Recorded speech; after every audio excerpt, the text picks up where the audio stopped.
નમસ્કાર મિત્રો, દેશ અને દુનિયાના સૌથી મોટા સમાચારમાં આપનું હાર્દિક સ્વાગત છે। તો આજના તાજા સમાચાર મેળવવા માટે વિડીયોને અંત સુધી જોતા રહો અને આવા જ દરરોજના સમાચાર સૌથી પહેલા મેળવવા માટે આપણી ચેનલને સબસ્ક્રાઇબ કરવાનું ન ભૂલતા।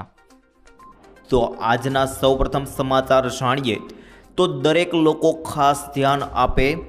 જી હા મિત્રો, વરસાદી પરિસ્થિતિને ધ્યાનમાં રાખીને અમરેલી જિલ્લામાં કોઈ પણ અનિચ્છનીય ઘટના, આપત્તિ અથવા તાત્કાલિક મદદની જરૂરિયાત માટે જિલ્લા તંત્રએ વિવિધ કંટ્રોલ રૂમ કાર્યરત રાખ્યા છે। નાગરિકોને અપીલ કરવામાં આવી છે કે વરસાદ સંબંધિત કોઈ પણ સમસ્યા, નુકસાન અથવા ઇમરજન્સી અંગે તાત્કાલિક સંબંધિત કંટ્રોલ રૂમમાં જાણ કરી સહાય મેળવી શકે છે અને સત્તાવાર સૂચનાઓનું પાલન કરવા માટે આદેશ આપવામાં આવ્યો છે।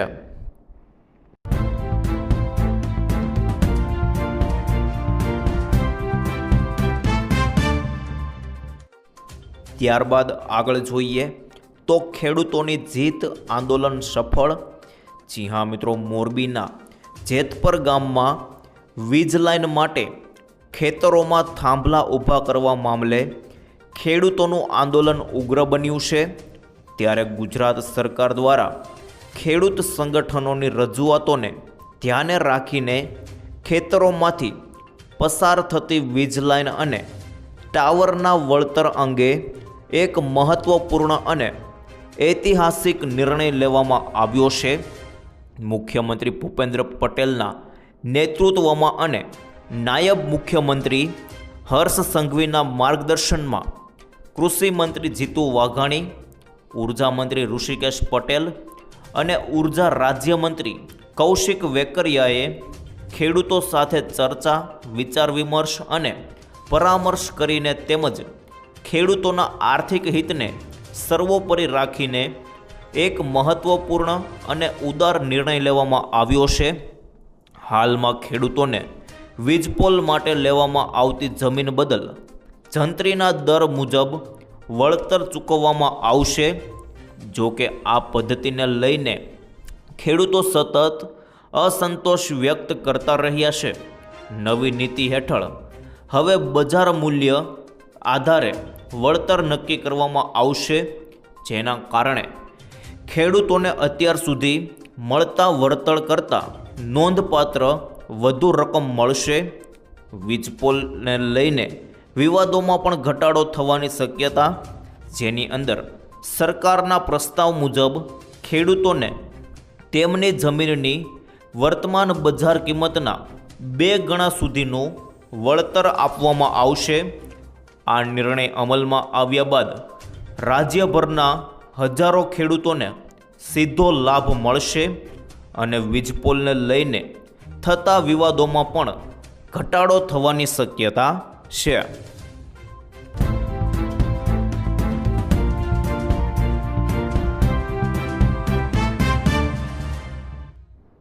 ત્યારબાદ આગળ જાણીએ તો આગામી 24 કલાક ભારે વરસાદ। જી હા મિત્રો, હવામાન વિભાગ આગામી 24 કલાક માટે ભારે વરસાદની આગાહી કરી છે।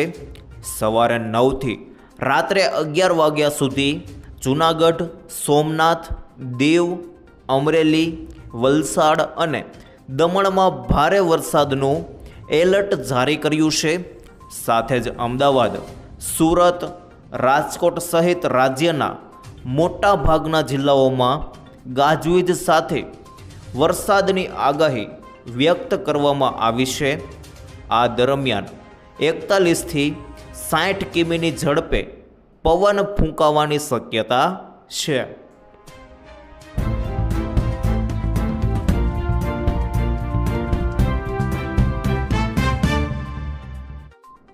ત્યાર પછી આગળ જોઈએ તો આજે ભારે વરસાદ પડ્યો। જી હા મિત્રો, ગીર સોમનાથ જિલ્લામાં છેલ્લા 5 દિવસથી ભારે વરસાદ વરસી રહ્યો છે। ભારે વરસાદના કારણે સમગ્ર પંથક જળબંબાકાર થયો છે। નીચાણવાળા વિસ્તારોમાં પાણી ભરાતા જનજીવન અસ્તવ્યસ્ત થયું છે। ગીર જંગલના ઉપરવાસમાં ભારે વરસાદના કારણે નદીઓ ગાંડી તૂર બની છે. શાહી નદી ગાંડી તૂર થતાં નગડિયા ગામ સંપર્ક વિહોણું બન્યું છે. સાથે જ આજે પણ હવામાન વિભાગ દ્વારા ભારે વરસાદની આગાહી કરી છે.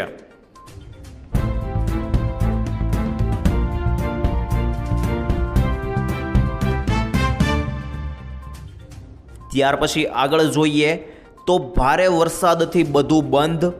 જી હા મિત્રો, પોરબંદરમાં સતત ભારે વરસાદ અને અતિવૃષ્ટિને કારણે માર્ગ અને મકાન વિભાગ હેઠળના 12 મહત્વના રસ્તાઓ વાહન વ્યવહાર માટે સંપૂર્ણપણે બંધ કરવામાં આવ્યા છે.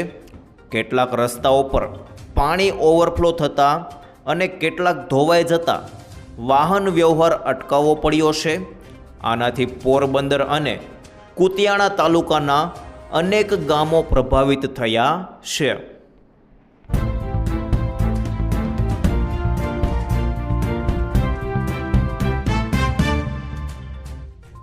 ત્યારબાદ આગળ જાણીએ તો ગરીબોને મળશે 10,000 રૂપિયા ભેટ. જી હા મિત્રો, તમે જાણો છો, જો તમારા બેંક ખાતામાં બેલેન્સ 0 હોય તો પણ તમે પૈસા ઉપાડી શકો છો. હા મિત્રો, આ શક્ય છે. પ્રધાનમંત્રી જનધન યોજના હેઠળ ખોલવામાં આવેલા ખાતા ધારકો 10,000 રૂપિયા સુધીની ઓવરડ્રાફ્ટ સુવિધાનો લાભ મેળવી શકે છે. આ સુવિધા ખાસ કરીને આકસ્મિક અથવા કટોકટીના ખર્ચાઓ માટે અત્યંત ઉપયોગી છે. હવે મિત્રો, તમને એવું થતું હશે કે ઓવરડ્રાફ્ટ એટલે શું? તો મિત્રો, ઓવરડ્રાફ્ટ એટલે કે જો તમારા ખાતામાં પૈસા ન હોય અથવા બેલેન્સ 0 હોય તો પણ તમે બેંકમાંથી એક નિશ્ચિત રકમ ઉપાડી શકો છો.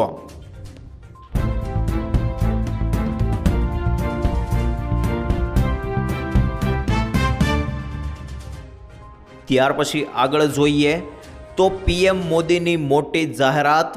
જી હા મિત્રો, વડાપ્રધાન નરેન્દ્ર મોદીએ રાજસ્થાનના બાલોતરામાં દેશની પ્રથમ ગ્રીનફિલ્ડ રિફાઇનરી રાષ્ટ્રને સમર્પિત કરી હતી. પીએમ મોદીએ જણાવ્યું છે કે વૈશ્વિક દબાણ અને અફવાઓ વચ્ચે પણ ભારતે 40 દેશોમાંથી ઈંધણ મેળવીને પુરવઠો જાળવી રાખ્યો છે. સરકારે જનતાને બચાવવા માટે આંતરરાષ્ટ્રીય કૂટનીતિક તાકાતનો ઉપયોગ કરીને મોટું નુકસાન જાતે વેઠ્યું છે, પરંતુ દેશ પર આફત આવવા દીધી નથી.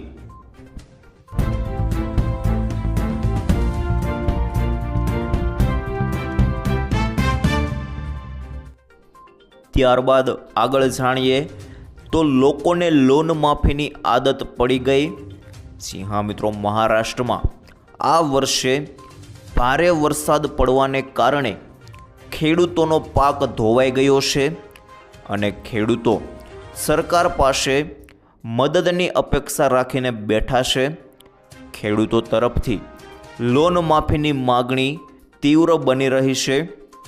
આ વચ્ચે રાજ્યના સહકાર પ્રધાન બાબા સાહેબ પાટીલે જાહેરમાં એક નિવેદન કરીને ચકચાર મચાવી હતી. તેમણે જળગાંવમાં આયોજિત કરાયેલી જાહેર સભામાં લોકોને સંબોધતા કહ્યું હતું કે લોકોને લોન માફી માળવાની લત પડી ગઈ છે. અમારે પણ ચૂંટણી જીતવી હોય છે, એટલે એવા આશ્વાસનો આપતા રહેવા પડે છે.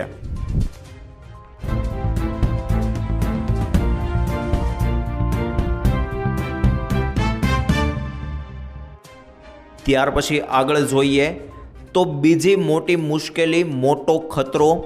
જી હા મિત્રો, 60 કિમીની ઝડપે આવી રહ્યું છે વાવાઝોડું. દક્ષિણ પશ્ચિમ ચોમાસું ઝડપથી આગળ વધી રહ્યું છે. હાલમાં તે ગુજરાતના જામનગર, રાજસ્થાનના અનેક વિસ્તારો, હરિયાણા અને પંજાબમાંથી પસાર થઈ રહ્યું છે. હવામાન વિભાગે 7 જુલાઈ સુધી ગુજરાતમાં અત્યંત ભારે વરસાદની આગાહી કરી છે. સૌરાષ્ટ્ર અને કચ્છમાં ભારે વરસાદની ચેતવણી જારી કરવામાં આવી છે. 40 થી 60 કિમી પ્રતિ કલાકની ઝડપે પવન ફૂંકાશે. છત્તીસગઢ અને વિદર્ભમાં અતિ ભારે વરસાદની આગાહી કરવામાં આવી છે.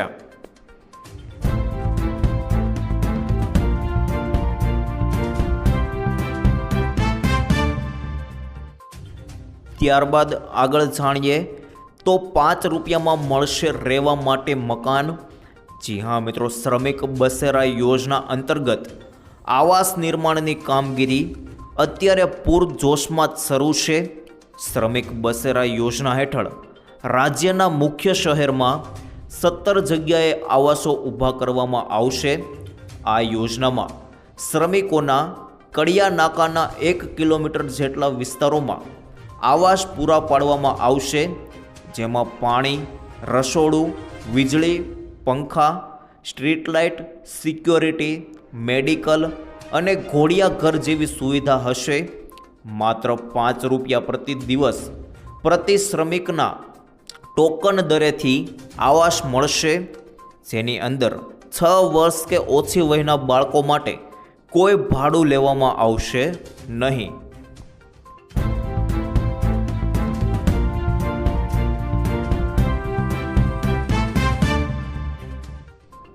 ત્યારબાદ આગળ જોઈએ તો ભારે વરસાદથી ખેડૂતોને મોટું નુકસાન. જી હા મિત્રો, અત્યારે ગુજરાતમાં ભારે વરસાદ પડી રહ્યો છે અને આવનાર 3-4 દિવસ સુધી હજી પણ ભારે વરસાદ પડવાનો છે તેવું અત્યારે હવામાન વિભાગે જણાવ્યું છે. સાથે મિત્રો, અત્યારે ખેડૂતોએ જે ખેતીની તૈયારી કરી હતી તે ખેડૂતોની બરબાદ થઈ ગઈ છે અને ખેડૂતોની મહા મહેનતે જે ખેતી કરેલી હતી તે અત્યારે સંપૂર્ણપણે બરબાદ થઈ ગઈ છે અને અત્યારે ખેતરોમાં 4 ફૂટ સુધી પાણી ભરાયેલા જોવા મળી રહ્યા છે. મિત્રો, અત્યારે ખેડૂતો ઉપર મોટી મુશ્કેલી આવી પડી છે.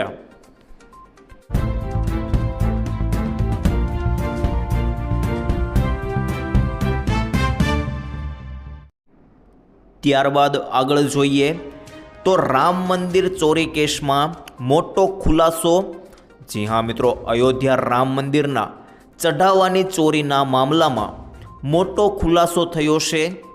પોલીસ રિમાન્ડ દરમિયાન મુખ્ય આરોપી અવિનાશ શુક્લાએ કબૂલાત કરી છે કે ચોરી કરેલા ચઢાવવાની રકમની વહેંચણી 14 કોસી માર્ગ પર કરવામાં આવતી હતી, જ્યાં તમામ આરોપીઓ ભેગા થયા હતા. આ કબૂલાતના આધારે પોલીસે ઘટના સ્થળે જઈને કેટલોક સામાન જપ્ત કર્યો છે. આ કેસમાં અત્યાર સુધીમાં 8 ધરપકડ કરવામાં આવી છે.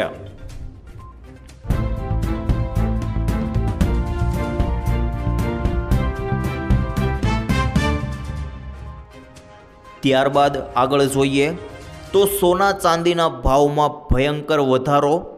જી હા મિત્રો, સોના ચાંદીના ભાવમાં વધારો જોવા મળી રહ્યો છે. સતત ચોથા દિવસે રેકોર્ડ બ્રેક તેજી જોવા મળી રહી છે. IBJ અનુસાર 24 કેરેટ 10 ગ્રામ સોનાનો ભાવ 3,104 રૂપિયા વધીને ₹1,46,107 ઉપર પહોંચી ગયો છે. બીજી તરફ 1 કિલો ચાંદીના ભાવમાં પણ 4504 રૂપિયાનો વધારો થયો છે. તે સાથે ₹2,33,354 પર પહોંચી છે.